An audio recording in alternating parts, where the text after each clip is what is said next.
Bom dia, boa tarde, boa noite, torcedor e sócio do Clube de Regatas Vasco da Gama. E para todos que acreditam em coragem, perseverança e coerência.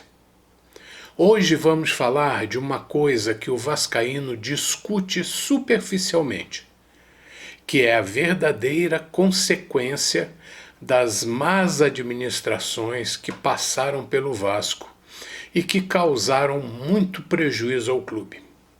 Vamos tentar rapidamente dar a nossa opinião sobre as causas e consequências das ações que destruíram o Vasco.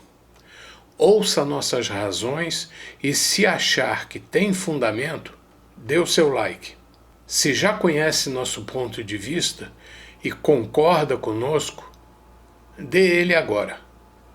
Até já!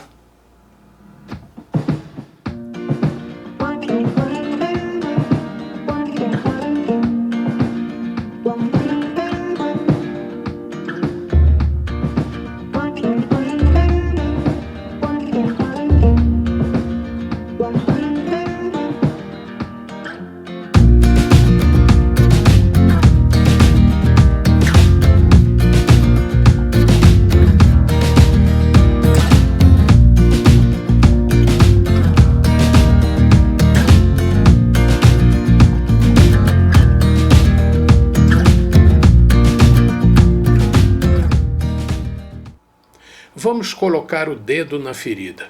E a grande ferida aberta é o prejuízo financeiro, prejuízo moral e prejuízo administrativo que impedem o desenvolvimento, o crescimento e a evolução da instituição.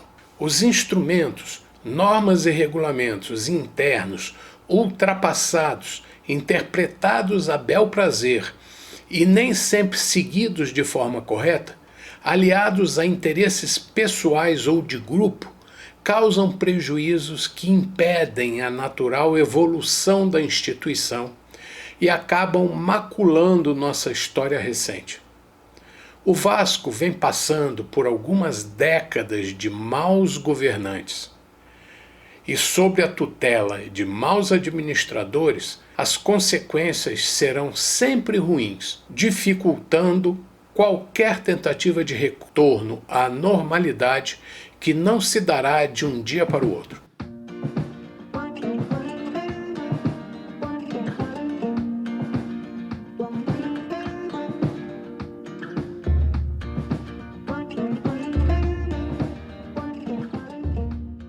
O mal causado por más administrações, por administrações ruins ou mal intencionadas ou autoritárias, não democráticas, provocam males que demoram a ser reparados.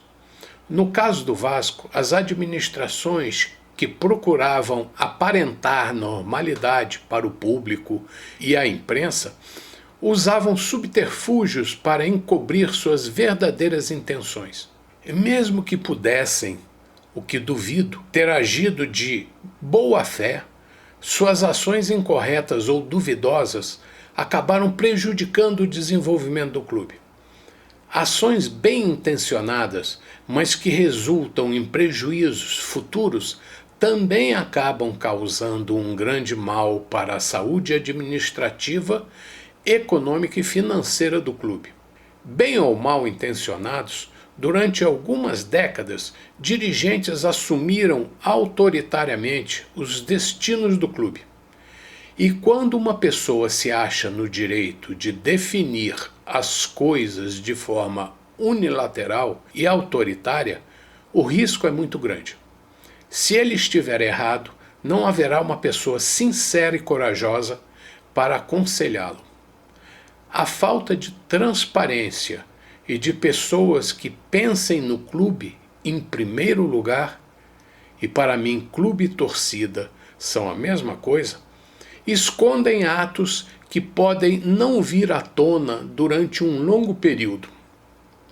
Prejuízos causados pelo rei podem ficar escondidos por muito tempo ou não ser conhecidos pelos próprios integrantes da corte. Assim sendo, quando não há transparência e as ações do rei são realizadas por baixo dos panos, podemos nunca conhecer suas reais razões. Isto pode acontecer, por exemplo, no caso do falecimento do rei, aquele administrador ditatorial e autoritário que se achava acima da lei e da justiça.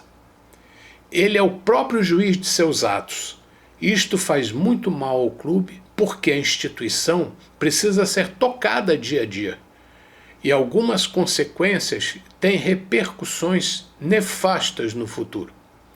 Assim sendo, quando não há uma oposição real, verdadeira, honesta e bem intencionada, as coisas tendem a ficar muito ruins. Qualquer dirigente que assuma a direção do clube de Regatas Vasco da Gama encontrará muitas dificuldades, porque se deparará com situações imprevistas.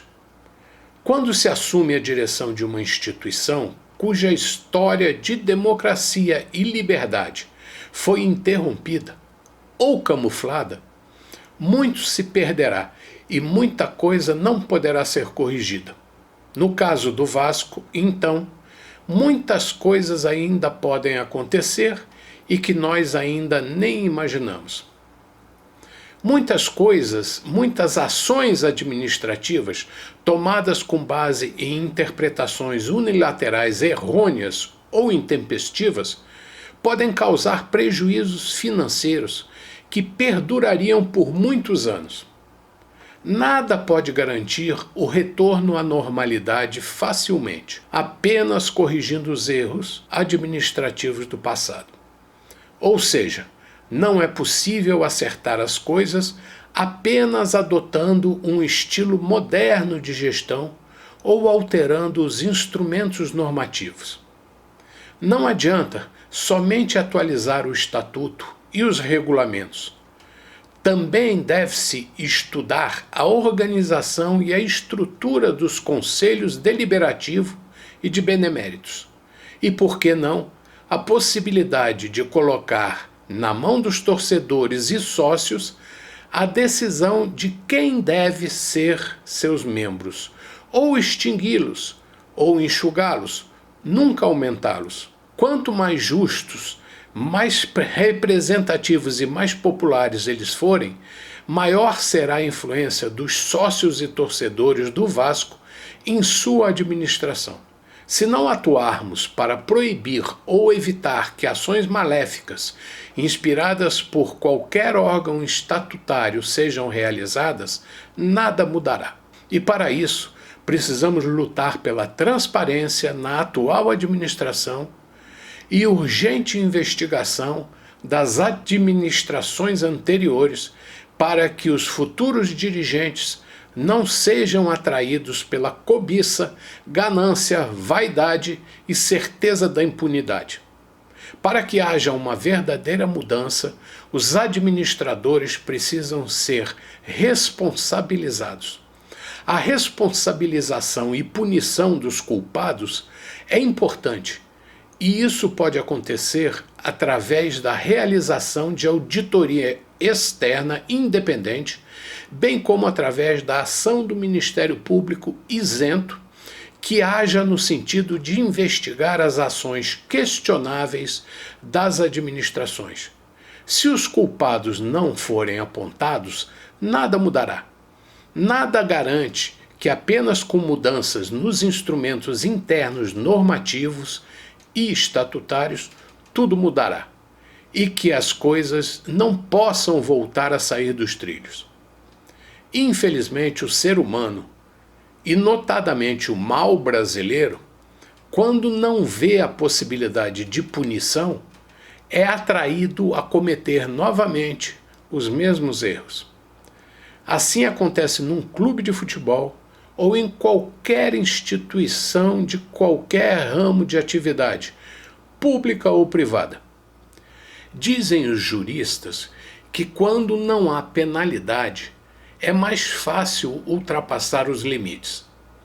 Infelizmente, o malandro, o esperto, o desonesto, o mau caráter precisa ser obrigado a respeitar as leis, com medo de ser penalizado. E, em última instância, com a privação da liberdade. A privação da liberdade e a condenação de repor o valor do prejuízo, entre outras penalidades morais, são exemplos que poderão manter as mãos dos maus dirigentes longe da chave do cofre vascaíno. Hoje vazio, mas ainda cobiçado por alguns. Como não há regra sem exceção, é claro que sempre haverá aquele que é atraído pelo desafio de fazer justiça com as próprias mãos, em benefício de seus próprios bolsos. Mas se em nosso país as leis forem aplicadas com regularidade e de forma coerente, com certeza a violação dos direitos coletivos diminuirá. E isso já será um alento. Por isso, mesmo que os dirigentes mudem a forma de agir, é preciso trazer à tona os maus feitos do passado. Combater os aproveitadores, espertalhões e mal intencionados que procuraram brechas e espaços para agir em proveito próprio e de suas gangues é uma luta incansável que não pode parar. Não podemos parar de lutar pela retidão e pela transparência. Lembram? Perseverança e coerência. Obrigado, vascaíno, e não esqueça de dar o seu like e se inscrever no nosso canal. E bom dia, boa tarde, boa noite, torcedor e sócio do Clube de Regatas Vasco da Gama. Até breve.